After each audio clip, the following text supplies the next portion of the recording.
I recently received a thank you letter from one of you guys, and it meant a lot because it reminded me that what I'm doing matters. That the pain I went through, that the work I'm doing to create these videos is making a difference in the lives of other people who've experienced infant loss. I asked that viewer for a request for a video topic. Is there anything you want to hear? Is there anything you want to know? And this husband said on behalf of his wife, my wife would love to hear about how you're still grieving. She would love to hear if you're still sad or what that looks like for you. And I have a confession to that. I can't answer that question for her the way that she wishes I could.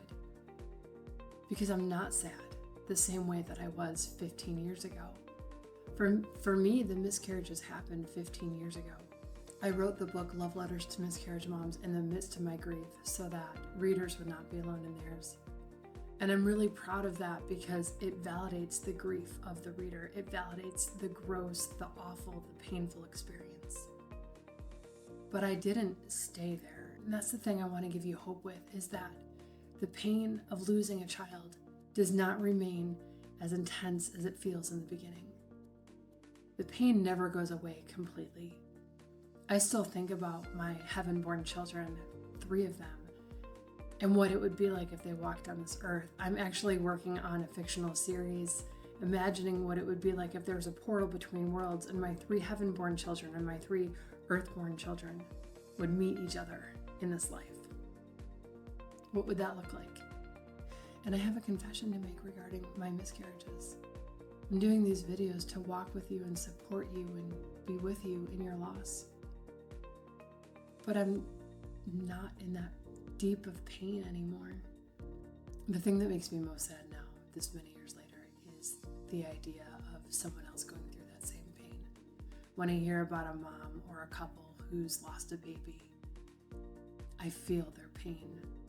Or maybe it's that I remember my own pain. I remember how it felt. I remember all the things I went through.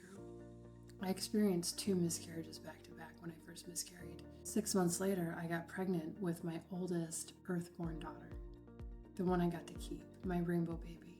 And I think, so I only had to wait 6 months to have a child. And that was the biggest demon I faced when I lost my babies, when I miscarried. Will I be able to have a child? Will I carry a child to full term? Is there something wrong with me? Having a child on earth answered a lot of those questions for me and relieved a lot of that pain. And I experienced survivor's guilt because I know that some women who miscarry will never carry a child to full term. Part of my healing happened because I had babies. I don't know where I would be if I didn't. I don't know what that would feel like. It's like a choose your own adventure story, and I can't imagine what the branch would be in a world where I didn't have children. I think about my losses every single day because I'm in this place with this book, ministering to people who've experienced infant loss. The book talks about stillbirth and infertility and adoption. And again, I'm not sure that if I wasn't in this place doing ministry to women who'd miscarried, that I would think about those losses every day 15 years later. Think about them sometimes, yes. Miss the babies, always, yes. But my heart has healed.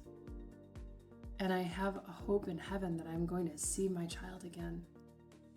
That when I meet Jesus face to face, he's going to say, well done, good and faithful servant. There's someone I want you to meet. I have that hope, and that hope sustains me. That hope prevents me from being buried myself by the grief and the loss and the depression. If you are grieving infant loss, if you are still trying to get pregnant and failing, then your grief is still going to be really fresh. And it's going to hurt for a long time until you know how that part of your story ends, whether or not you have children, whether or not you're able to carry till full term, whether or not the IVF treatments work. There's this whole roller coaster of emotion as you're trying to get pregnant and then you find out you're not. You try to get pregnant and you find out you're not. It's torturous. It's terrible. On the other side of that, healing begins, starting with acceptance. Either you have kids or you don't. And I hope that you do. But either way, when you are done having children or you're done trying to have children, that's when the healing begins. that's when you can look back at your life and you can smile because it happened rather than crying because it's over. For me, a lot of the healing had to do with acceptance. This is what my family looks like. This is what it's going to be now.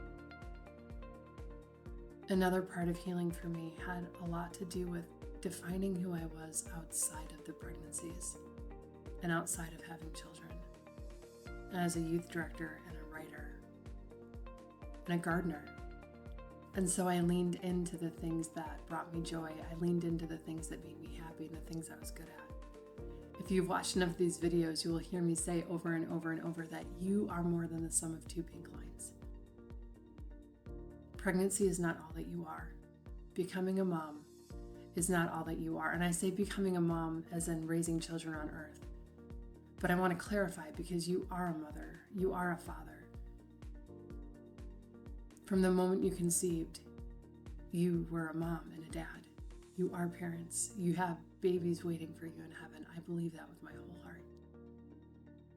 You are a mom and you are a dad because there are babies in heaven who know that's what your name is. You're more than that, though. You're more than that. And I wish the very best for you. I hope that your dreams come true regarding the children that you want, the family that you've desired, the family that you've wished for your entire life. I want that for you. More than that, I want you to have hope for a future in which you get to see your babies again. I want you to have a deep inner joy, knowing that you are God's child and that He loves you and He's not playing favorites when He gives a child to one woman and takes yours away. He doesn't love you less. You are loved and you are not alone. I pray the very, very best for you. In God's name, amen. So if you're appreciating this video and the support, make sure you hit subscribe so that you are able to see more content in the future. I'm here for you, okay? We're going to get through this together. Just look out for yourself, okay? Protect yourself from the things that are going to hurt you. And do the best you can to take care of yourself as you're healing from your infant loss. You are not alone. You are loved.